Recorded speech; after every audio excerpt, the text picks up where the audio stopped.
Hello, everybody. Welcome to our next episode of Fulbright Like a Diamond podcast for teachers from all around the world. Well, today we have a special guest. Dun, dun, dun, dun, our Captain Thai from Vietnam. Woo! Yay! Hello, Yes. everyone from Vietnam. Yay. So, if you paid attention to my introduction, I used the word captain. So the captain word is definitely for our dearest teacher, Tai, because he has been such a genuine leader, like captain for our cohort at Florida, FGCU, Florida Gulf Coast University. He was so genuine, he was so down to earth during the time we spent together in Florida, and that's why we have respect to him and call him our captain. So, dear Tai, please introduce yourself and do you like the word captain? Yes, thank you for that. Hello, everyone. My full name is Nguyễn Minh Tài, and I'm from Vietnam. I have been doing as a chemistry teacher for about 12 years since I graduated from the University of Education in Ho Chi Minh City, Vietnam. So it is my pleasure to be here today with our two lovely hosts um, from the Fulbright Like a Diamond podcast. And I'm ready to share my experience from the US to all of you guys. Yay! And the word captain. So can you Yeah, share yeah, a I love. yeah, can you share a little bit story behind the title captain? uh, uh, yeah, as I remember, since the trip to I think Miami, right? And then I play as a captain and as a leader to, check the attendance of our friends on the bus and also everywhere from the sightseeing, the hotel, and anything else like, take care of people, take care of to see what they need, and also to contact to our, representative from the FTCU. So that's all. And then the word captain came out that time. Yeah, but I love to. Yeah, thank you everyone from FTCU cohort.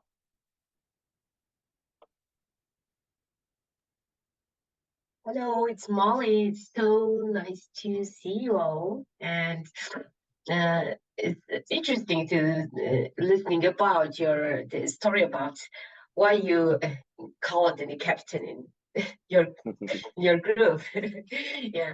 Okay. So, if it's okay, please share about your work days, or your school days. How you spend your day and like that.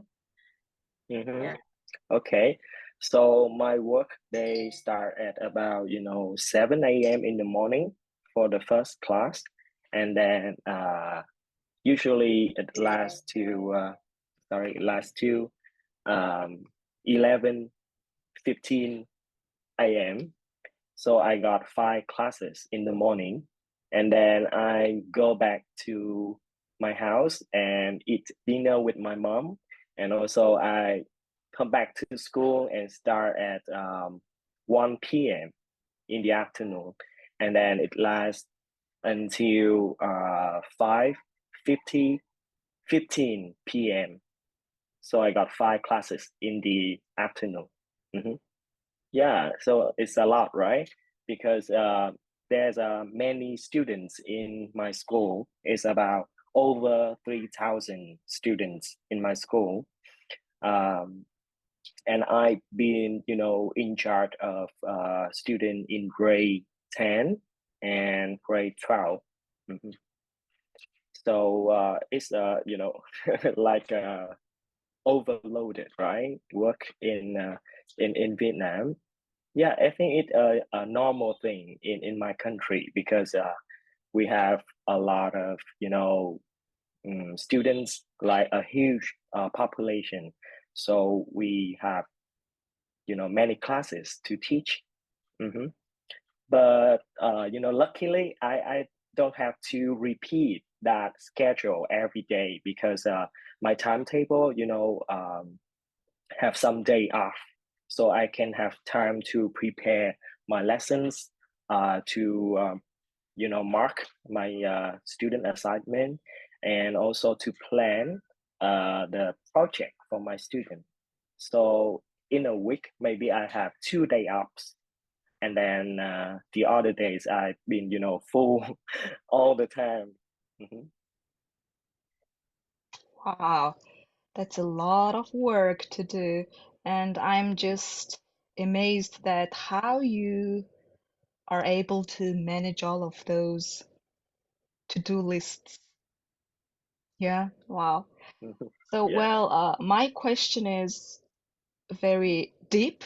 Mhm. Why have you decided to become a teacher, especially chemistry teacher?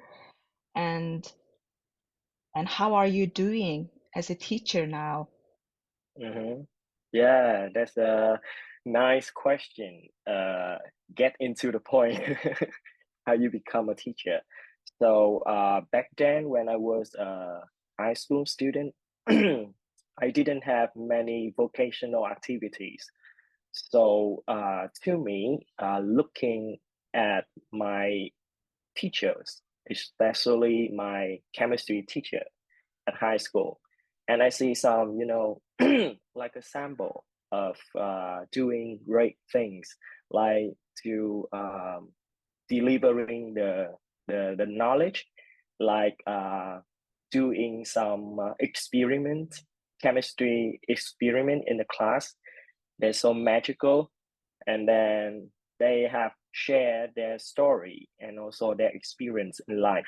So that all the thing inspire me a lot to become a teacher. So after learning how to become a teacher at the University of Education for 4 years, so I started working as a chemistry teacher at my own school, like my high school, and then I just started there, and then after a few years later, I realized that you know being a teacher is like something so right to me, because I realize that my work have some influence, good influence to my students. I love the way to see the sparkling eyes of my students when they learn chemistry, and also their excitement about doing chemical experiment in the lab, and also they really enjoying the learning project in chemistry, like recycle paper, reuse plastic, and to make something new. Mhm. To make alcohol from the start, yeah, something like that. So yeah, that's the way I become a chemistry teacher, and also I still love my work. And then nowadays I have you know arranged a lot of learning projects for my student, especially for student in grade 12. For example, so we've been doing a project called recycling paper, from the used one to make a new tree. So my student will recycle the used paper, like the used notebook, newspaper, to make it to a new one, to become a recycled paper, and then they will sell it.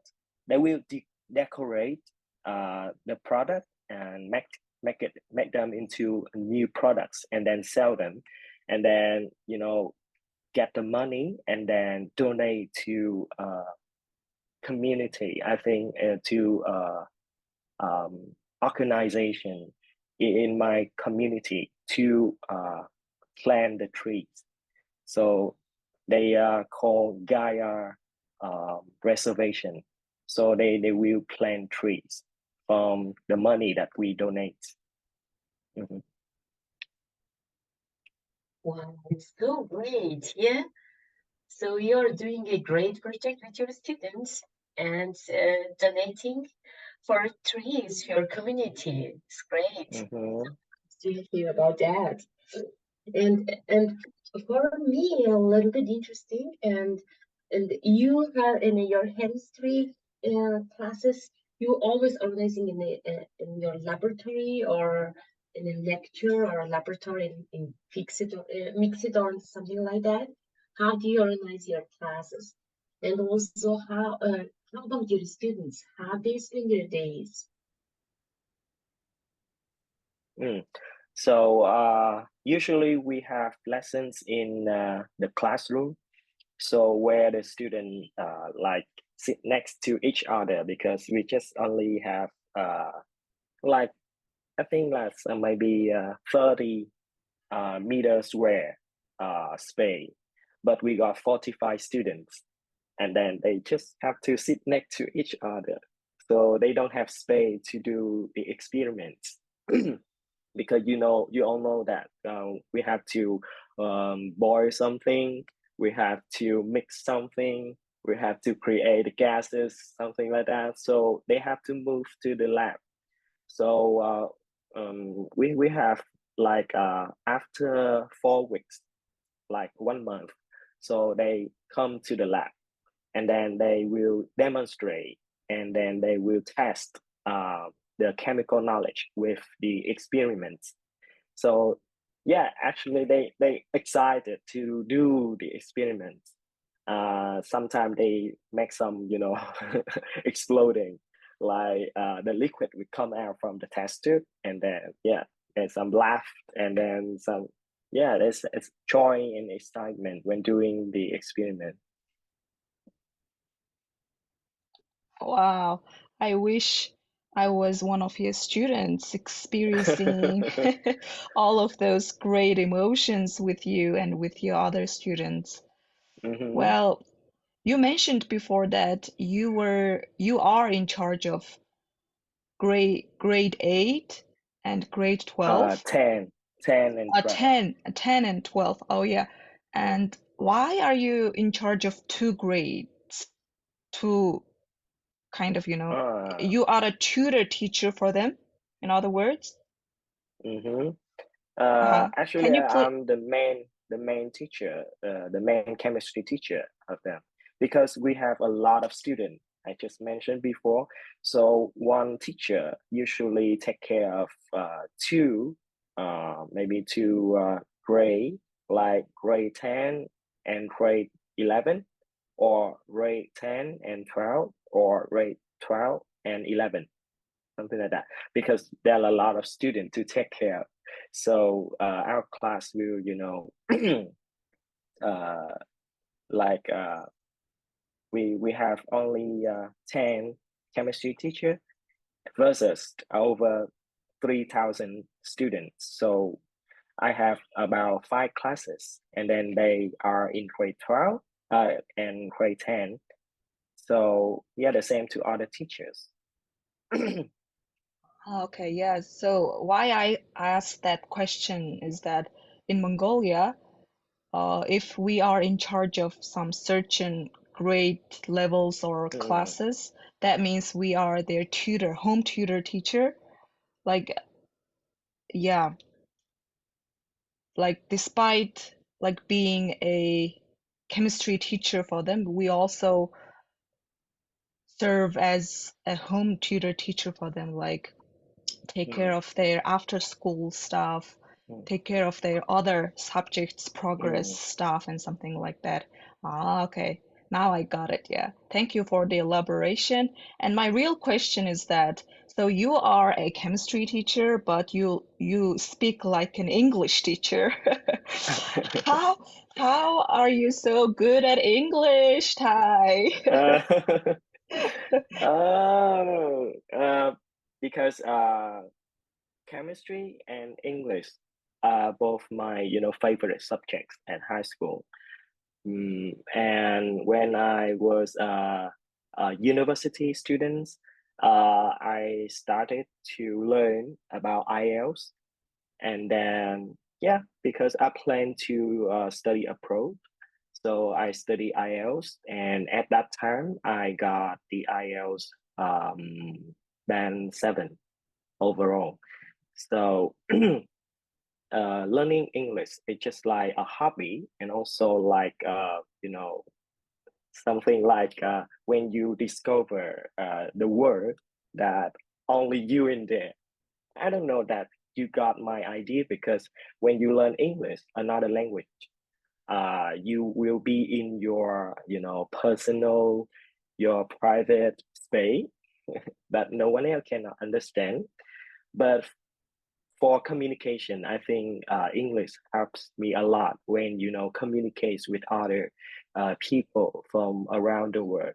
Um, yes, for example, when I travel to Thailand for the international conference about chemistry, um, with English, so I can communicate with other Thai teachers because I cannot speak any Thai language. So English helped me a lot, and also it provides me a lot of opportunities for scholarship or jobs. Beside a chemistry teacher, I teach STEM for young learners in English in a center in my country called STEM House Education Center. So I teach science in English, and yeah, so and I can have change and opportunity to connect with my young learners, my young students via English. Yeah, and also with the TOEFL IBT.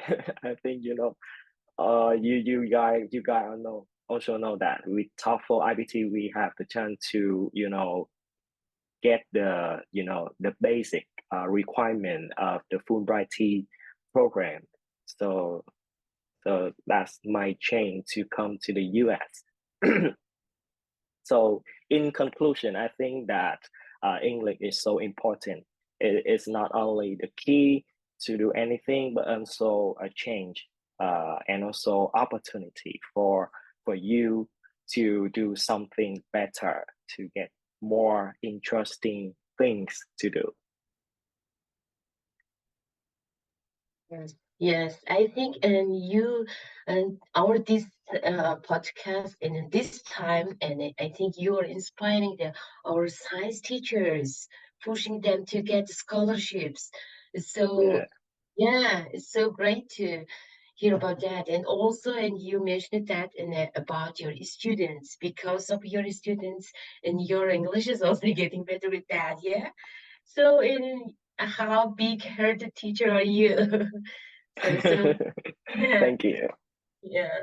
So and about Fulbright and how did you know about this? Why do you think to apply for that? And Mm. please share about that. Okay, so it's a story about how I become a Fulbright scholar with all you guys. Actually, last year, in my school, uh, there was a chemistry teacher also to attend the Fulbright program, and then I got information from her, and then from the internet, from the U.S. consulate in Ho Chi Minh City, and also I talked to myself that, so let provide myself a chance to go to the U.S. because I think it is an a big opportunity for me to do something more when I come back from the US to Vietnam. And there's a lot of things that I can do with my students.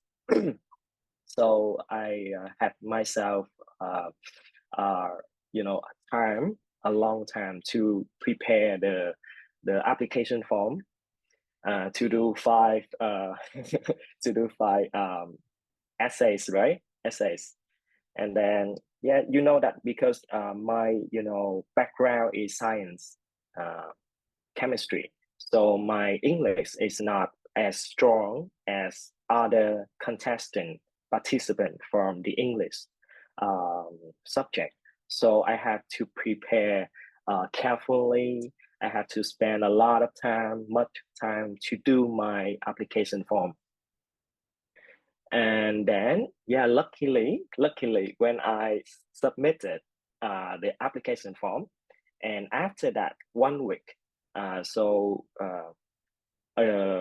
lady from the U.S. consulate, Ho Chi Minh City, so they contact me and ask me for a Zoom like interview, like this. And then yeah, so I think that maybe they would like to know more about me, about my project, about my student, something like that.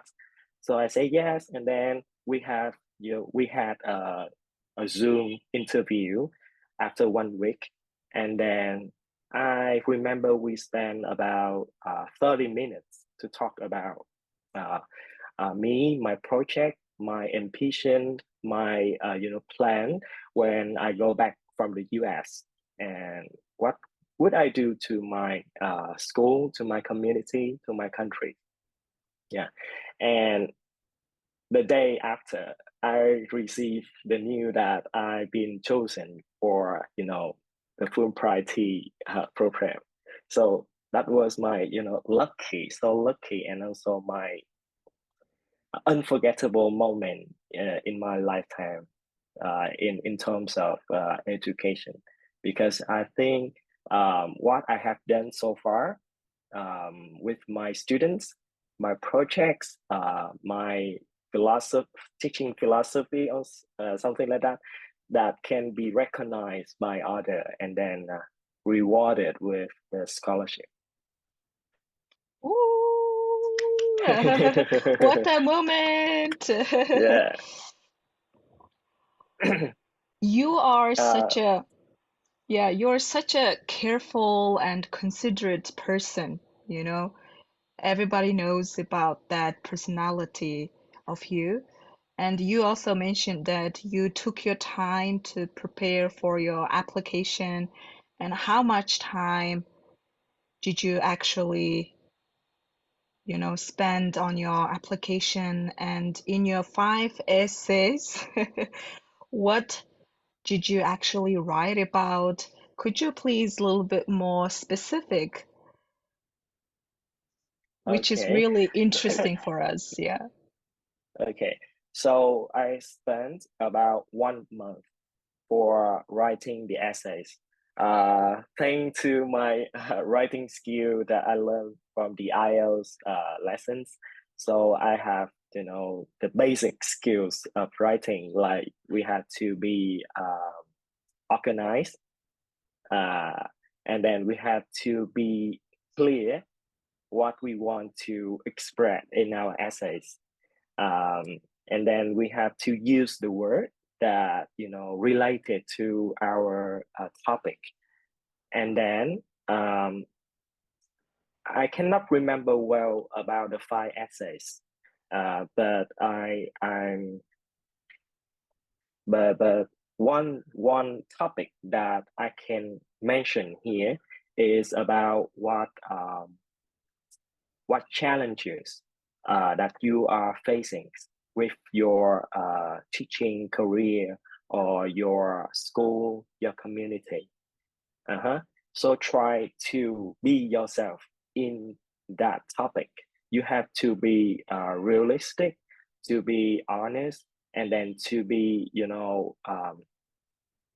have to list on the challenges, difficulties that your school and also you are facing with. Not other difficulty from other people, other teacher, but your difficulties, and how far that you have been, dealing with that difficulties, and which you need are the, community or are the organization or maybe the Fulbright program to help you to solve the problems. So you have to be, specific and to be you when you describe the things, because it's your problem, your difficulties, not others.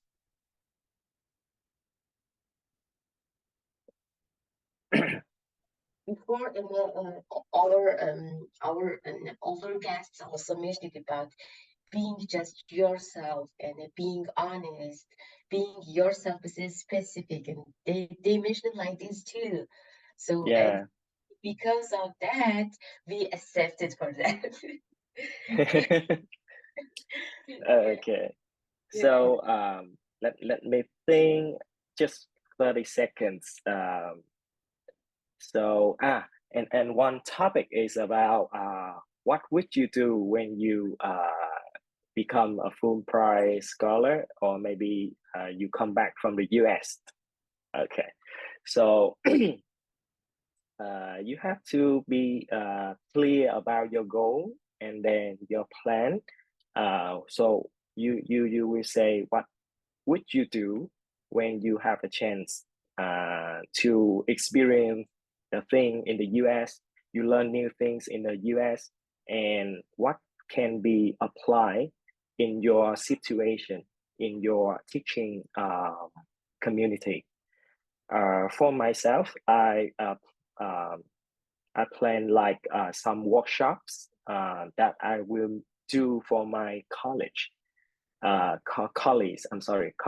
also for my students.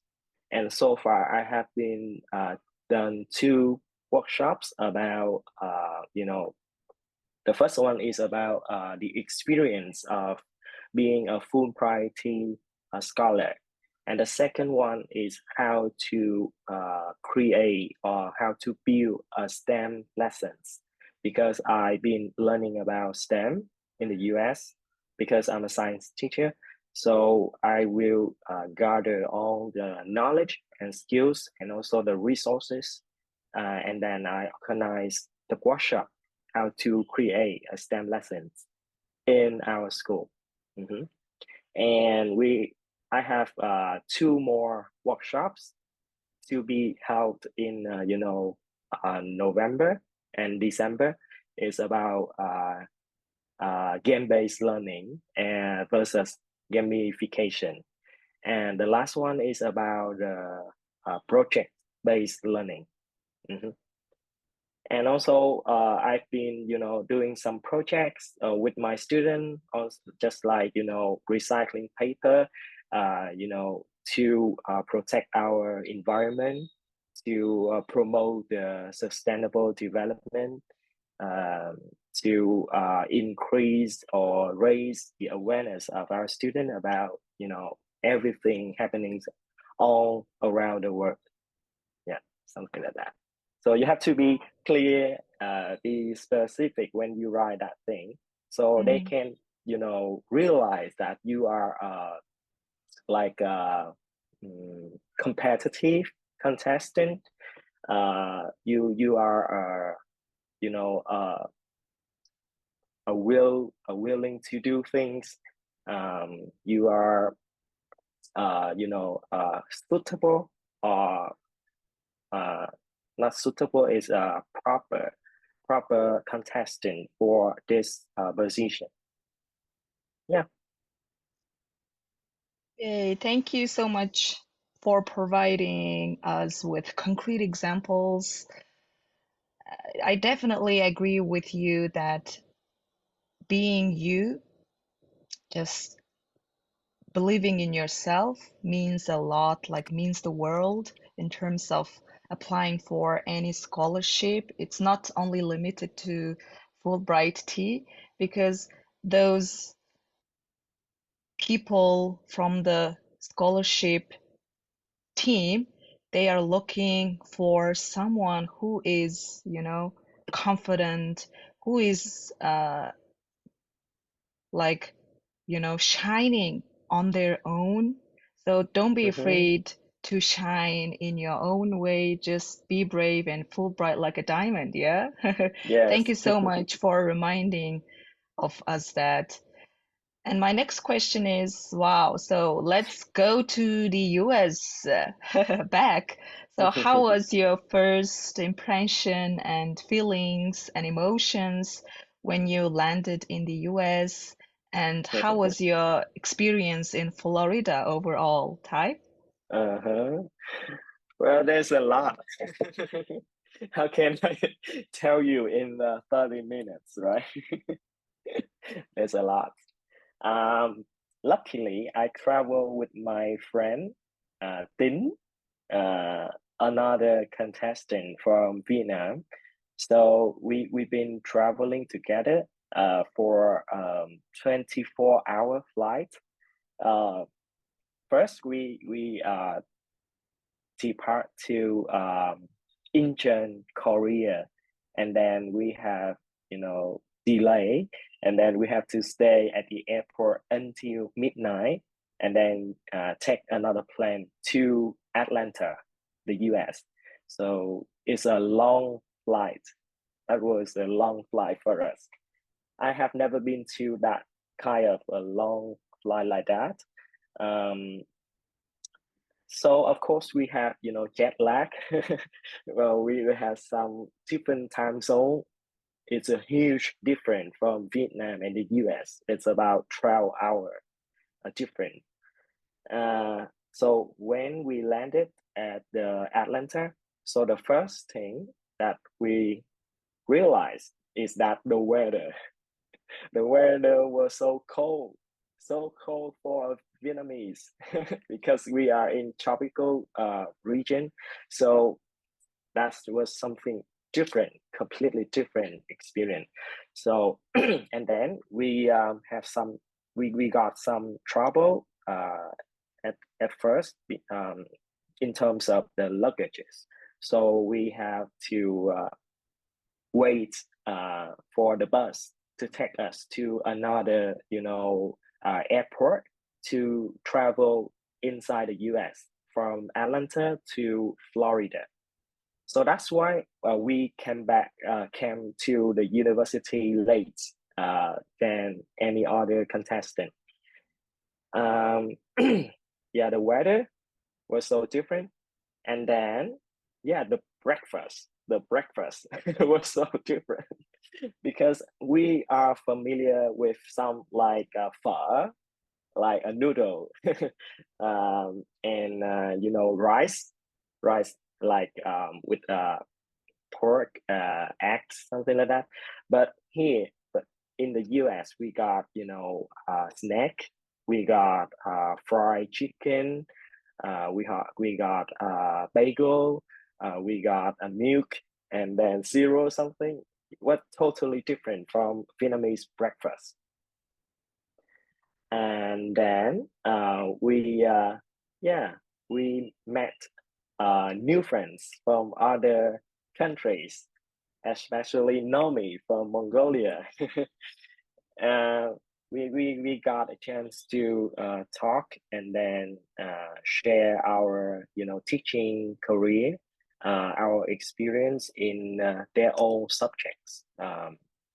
And we met some cool teachers from FTCUs, Dr. Dr. Macolini from STEM classes, Dr. The one so Dr. inspiring Dr. teacher, DeLuca, yeah?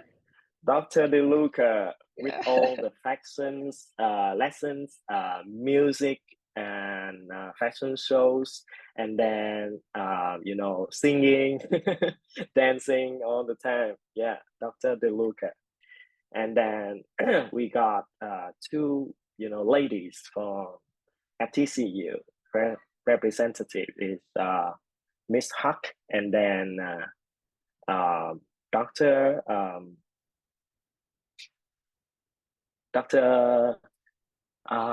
Sorry, actually I forgot her name now. Is she from our director of the program Yeah, from the yeah, but I'm afraid to mm, pronounce her name in the wrong way. Doctor uh yeah, Zhao. Yeah, that's a Zhao, Zhao. Yeah, Zhao, yeah, yeah, Dr. Zhu, Zhao. Yeah. Zhao, yeah. Okay. They were so amazing. They were so amazing. To be helpful and honest host from the university, uh, which makes us feel like home in the US. um, the food different, the weather is different, and also the culture is different because we experience some eating out in the evening, so we have to experience the tipping culture. So you have to tip the waiter or waitress with the amount of money, like about 10 to 12% of all the amount of money in the bill. And we experienced the atmosphere is so it was so clear, so clean, with a lot of animals around us, like the squirrel, like the birds, like like the rabbits. Yeah, I saw some rabbits running on the street, which is quite hardly seen in Vietnam, in Ho Chi Minh City, because we got a little state and a huge population, so that we got buildings, houses, so there's no place for animals like squirrel or rabbits running around the city. Yeah, we've been learning a lot from Dr. DeLuca about the teaching methods and also the technology skills in the class. Actually, to me, uh, I I think the technology skills and also teaching methods are so familiar with me because I just finished my master degree about chemistry education. So I feel like it's something familiar with me. So that's why I don't have any difficult stuff when learning with Dr. DeLuca and other friends. And that's why I have experience to share with other other friends about how to use the technology tools like Padlet. I share about Padlet. I share about Google Drive to some of our friends, Google Doc, Google Sheet, something like that, and some interactive tools in teaching. And for STEM lessons, and also because my background studying about STEM education integrated with the sustainable development. So I feel like when studying STEM at FGCU is some kind of like um, a way to look back what I have learned in Vietnam about STEM education, and also to see in specific situations that they apply in the U.S. schools and U.S. Circumstances. So that's why I have to gather all my knowledge, my own knowledge, and also to be open-minded with new situations from the U.S.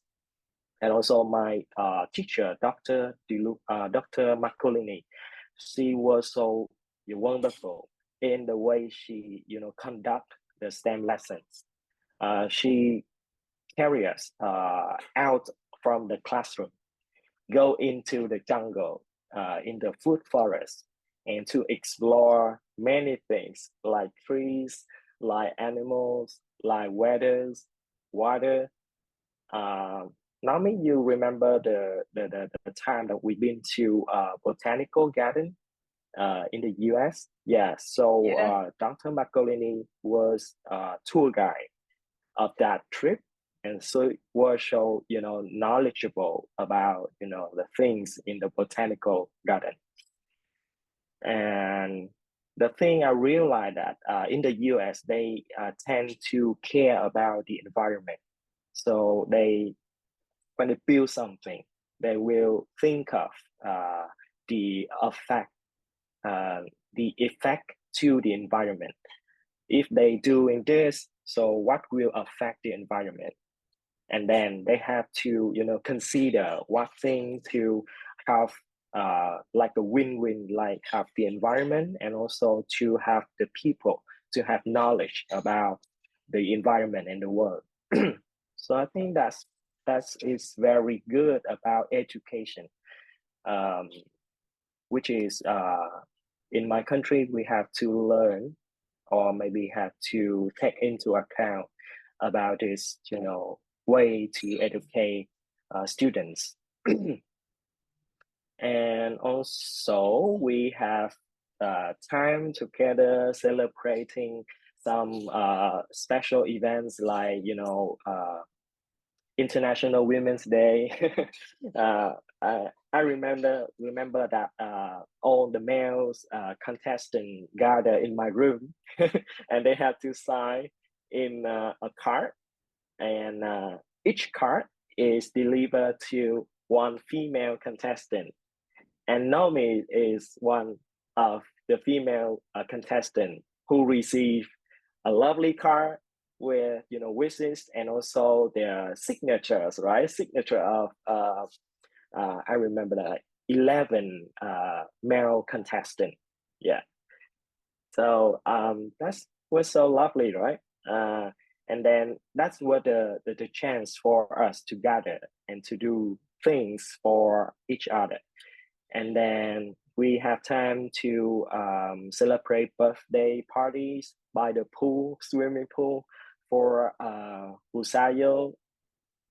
We also eating different fruit from other countries, uh, listen to music, dancing, and the rhythm of the song from Nanji is still in my mind.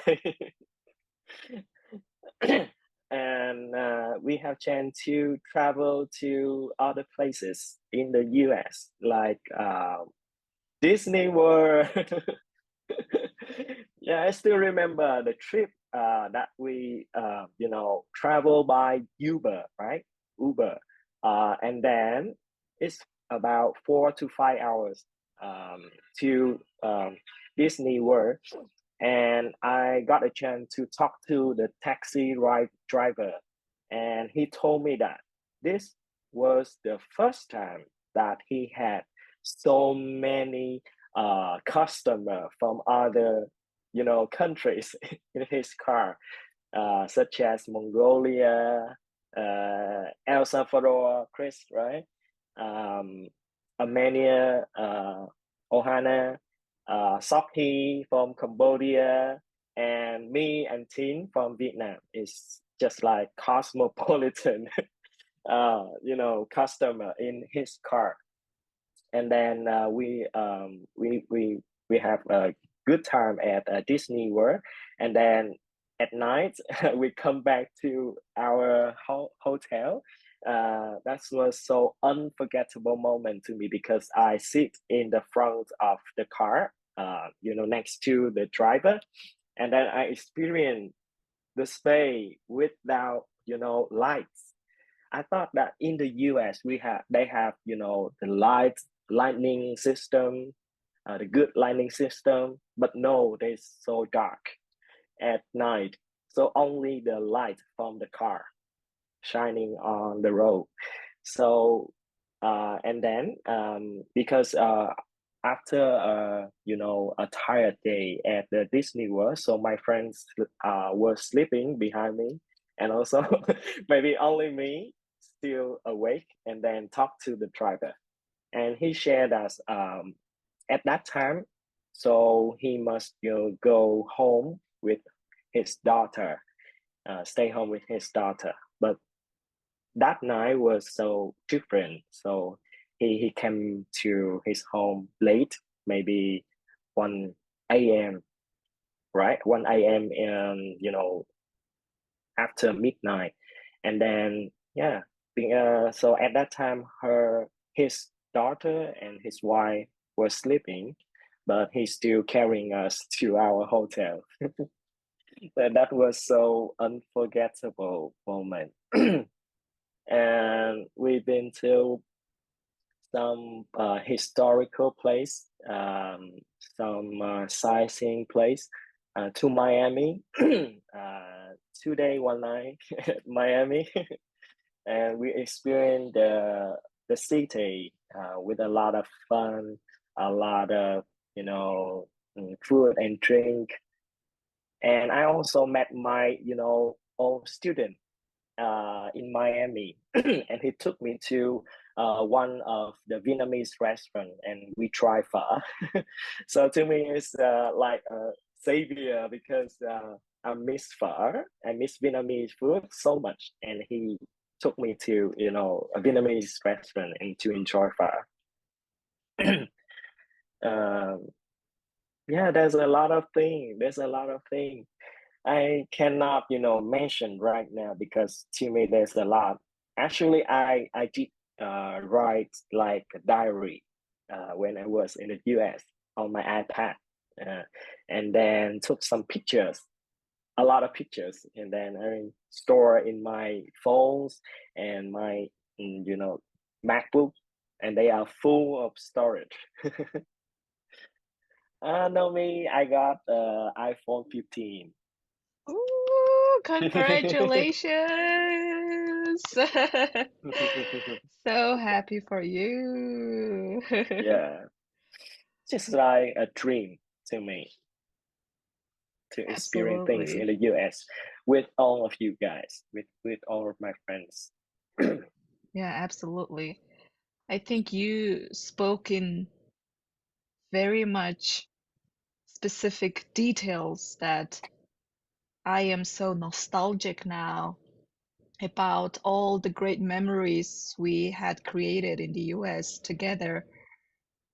The when you were talking about the field experiences with your STEM team, yeah, I remember one day we were gathering on the bus stop, and Mm-hmm. all the STEAM members Mm, were having some muddy yeah. shoes and wet pants, especially Yes. Busayo.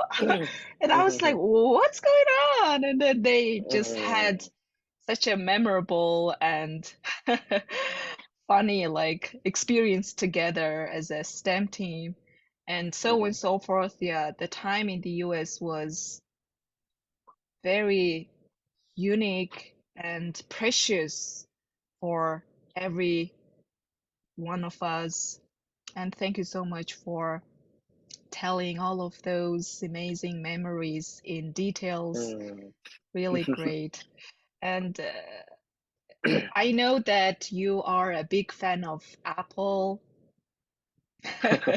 Starbucks. Starbucks. Yeah. Yeah, and all of those little things about you make you really special. Look at that. And It's also, Starbucks collab with Fila. Yeah, it's like pencil something to case. carry. Yeah, case. Yeah, yeah. And can you please talk about yourself, like in terms of your hobbies, preferences? And I know that your students do call you Mr. Doraemon, and why do Yes. they call you like that? Yes, express yourself as a little tiny tie in your heart. So, Doraemon is a character in Japan comics.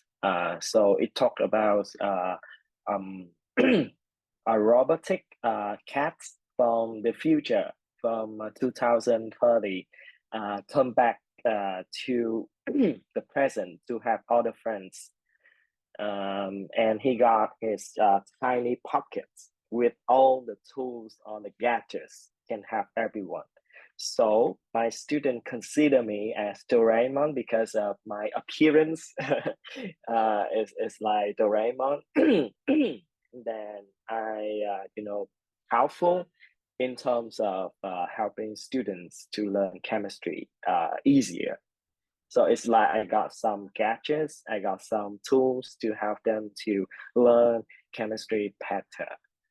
Yeah. So talking about my hobbies, so I love drinking coffee with my friends and also alone because sometimes I need my me time. So I love to have a cup of coffee and thinking about uh, the things happening around me. Try to be deep in myself to figure what thing that I am facing with and trying to find the solutions. But mostly I spend times with my friends having coffees, Starbucks and some brands in Vietnam because our Vietnam is famous for coffee. We have Vietnamese coffee. It's one of the best coffee in the world.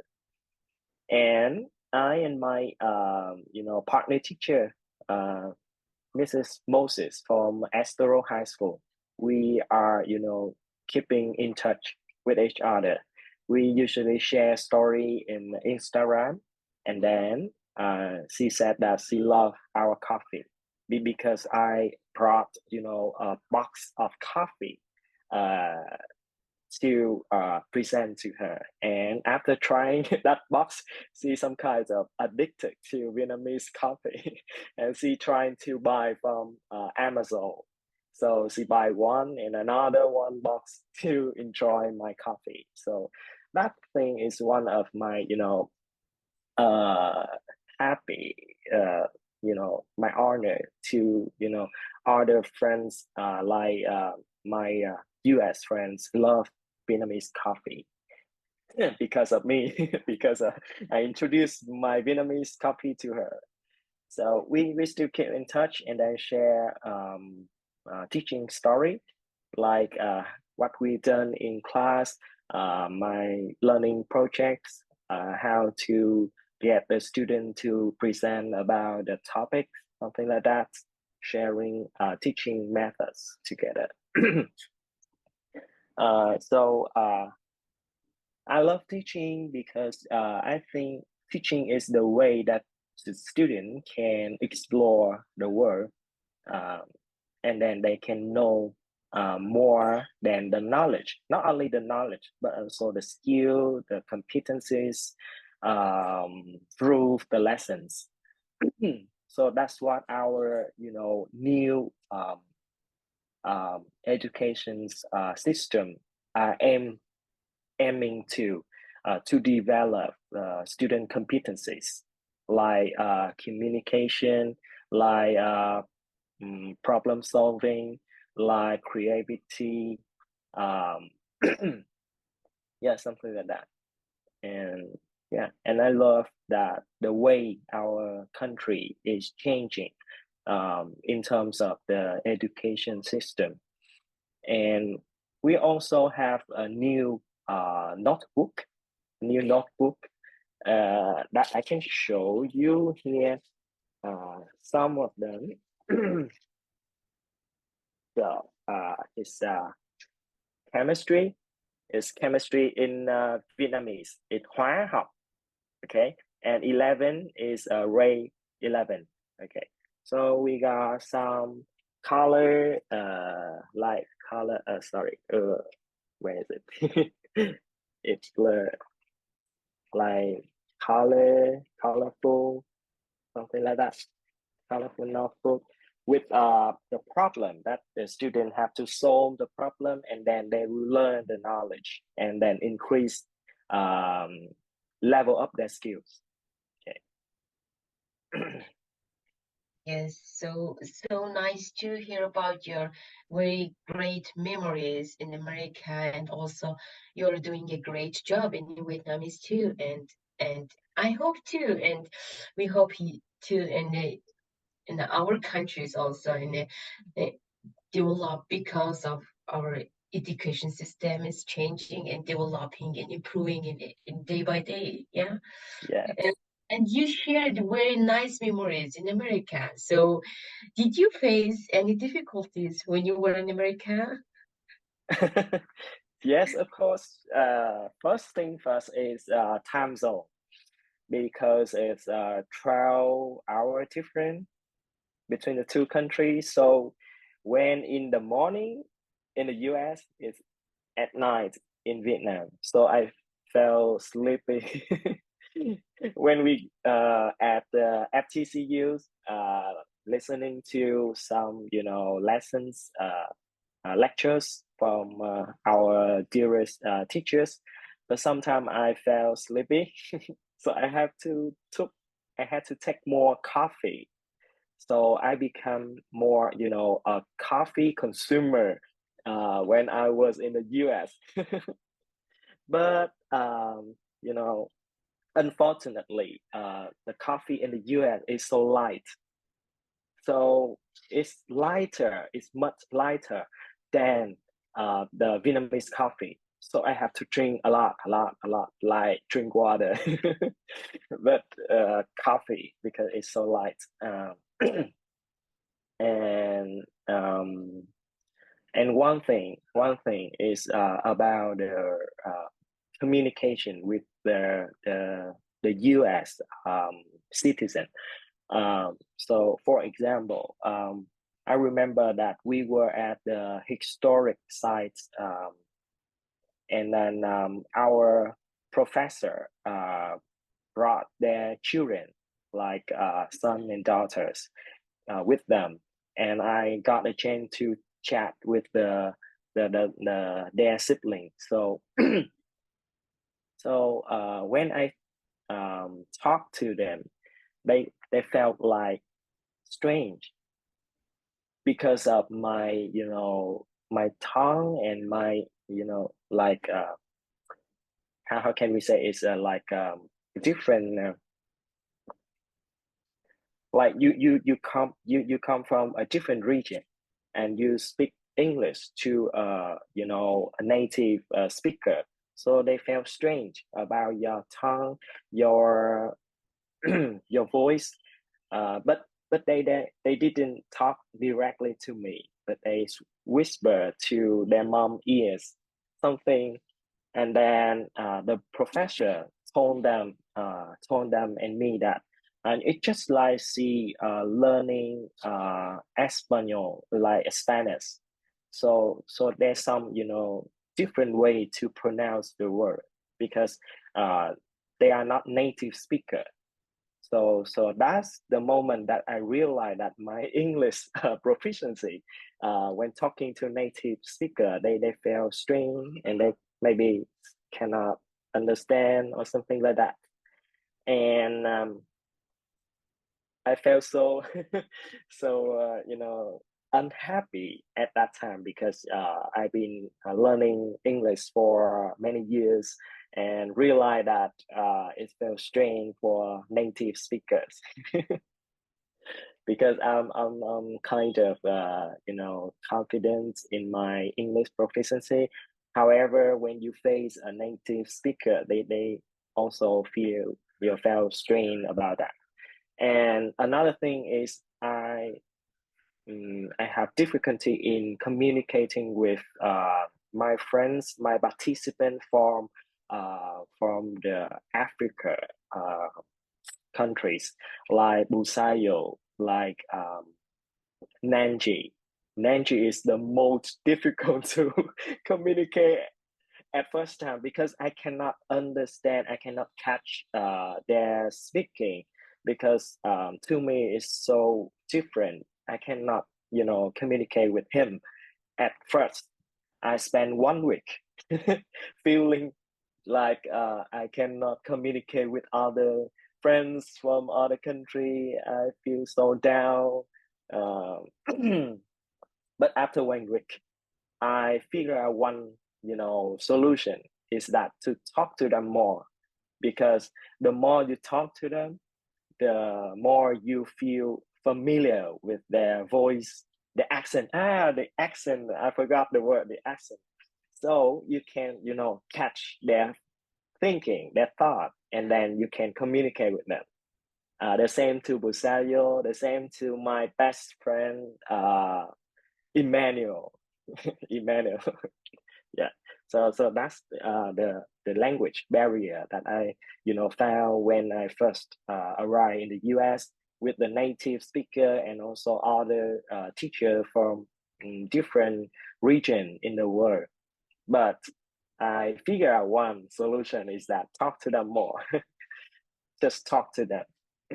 And now I have my best friend Emmanuel. Yeah. Oh, even though you are sharing your difficulties you had in the US, but it's still really inspirational. Like, of course, we are not the native speakers of English. We definitely will have some difficulties in terms of communication or getting acquainted with some other Native Americans in the US.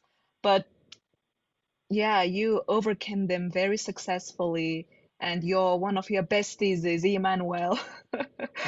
Yeah. So I had the same experience with Bosaya, like on the first Mm, day when I met her, and it was a little bit difficult to catch her accent, but now she's my bestie. I understand her perfectly. It's like yeah. our self-improvement, yeah. It Yes. was a difficulty at the beginning, but it turned out to be our improvement, Mm, development. yes. Yeah. Wow, so we are reaching our podcast end now, which is really sad because we definitely, had this bond by this podcast, like talking about our memories in the US and our takeaways from our Fulbright Tea program. And my last question is that please share with us your three important takeaways from a Fulbright Tea program. And if you have anything else to share with us, just feel free to do so. Yes, so the last moment is for you, Tai. Okay. First thing first, I have met amazing teachers, also friends, families from all over the world, in Asia, Africa, the US, everywhere in the world. And we still keep in touch with each other.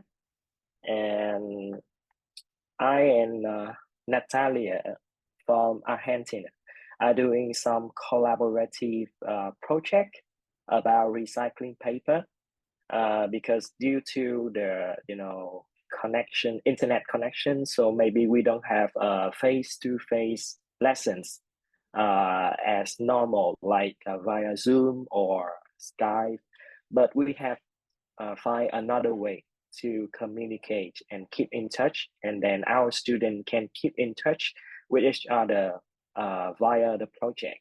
So we use Google Drive to post our student products like poster videos about recycling paper, and then they can see what other students in other country do the same project, and then they can write to each other like a pen pal, like sharing the basic information about school, about country, Argentina and Vietnam.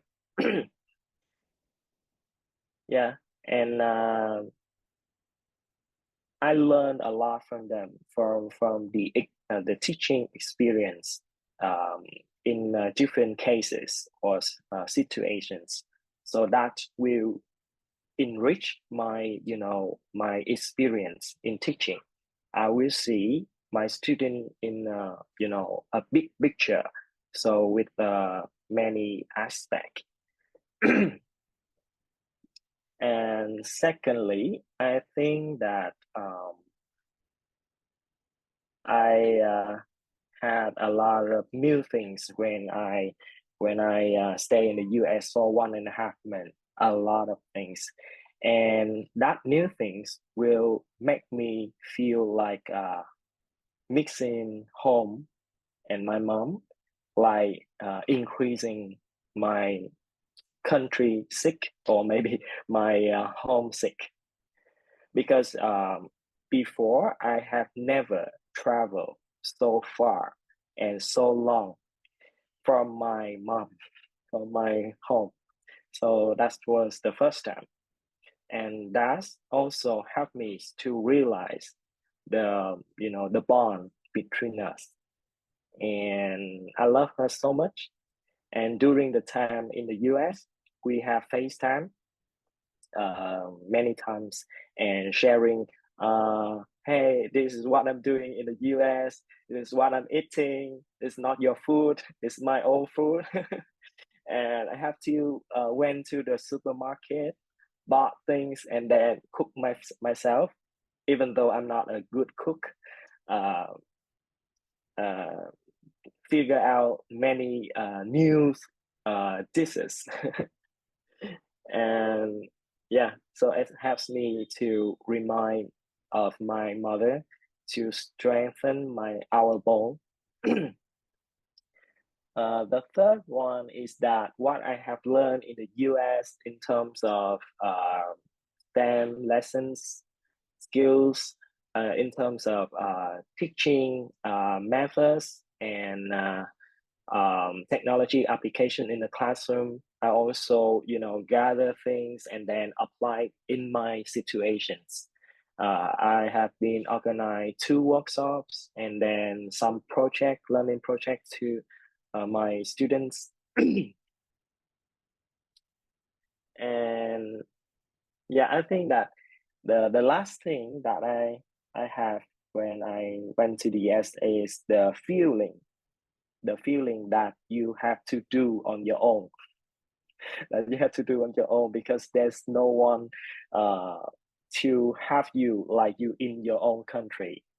You have to figure out everything by your own, from the beginning, like preparing the documentary, uh, mm, go to the airport, travel from place to place, entering the US, how to travel uh, between airports, places in the US, how to deal with the problems and solve it yourself, how to take notes, like write diary to, enhance or improve our experience to solving problems, to solve problems. And yeah, it's helped me a lot when improving my problem solving skills. That's what we've been teaching our students, right? But now we can experience ourselves. Okay. Wow. Million thanks, Tai. Uh, I also remember one of your stories that you shared with us about your mom, and it Mm-hmm. was really meaningful and moving. And I remember that I cried because of that story. And then you are such a good son, teacher, captain, because like I don't know why, like I tend to feel these emotions from my Vietnamese friends that they are really friendly and caring and so genuine. I use this genuine word a lot because it definitely means, like, to me, genuine when it comes to my Vietnamese friends. So it's also definitely about you, Thai. So thank you so much for taking your time to share your beautiful teacher, also personal stories with us. And I think a lot of teachers will be inspired by your stories, and then many of them will be confident enough to apply for any scholarship programs, which is not limited to only Fulbright, teaching excellence and achievement. And you are definitely a big role model for many teachers out there in the world. And we are so proud of you. And also, we are proud of ourselves to be acquainted with you. Yeah. Thank And you. and also we have some suggestion for you that what about starting your own blog? Since you are a Hmm. great photographer, and I Yeah. think you are very excellent at writing your diaries, just yeah, come Hmm. up with a little page, maybe on Facebook or Instagram, Hmm. and share your beautiful stories with many more people. Hmm. And we will be definitely one of your biggest fans. Yeah. Okay. Yeah. Thank you. I will do it. I will try to do it. Actually, you already share some, teaching stories on my Facebook and also Instagram with my partner teacher. Yeah, I will do it more. Yay! So traditionally, we sing Fulbright like a diamond at the end of our Mm, episodes. So let's yeah. sing and let's show our talent. So on Singing. three. On three, yeah. Okay, one, two, three. Full bright like a Fulbright like a diamond. diamond. Fulbright like a Like a diamond. diamond.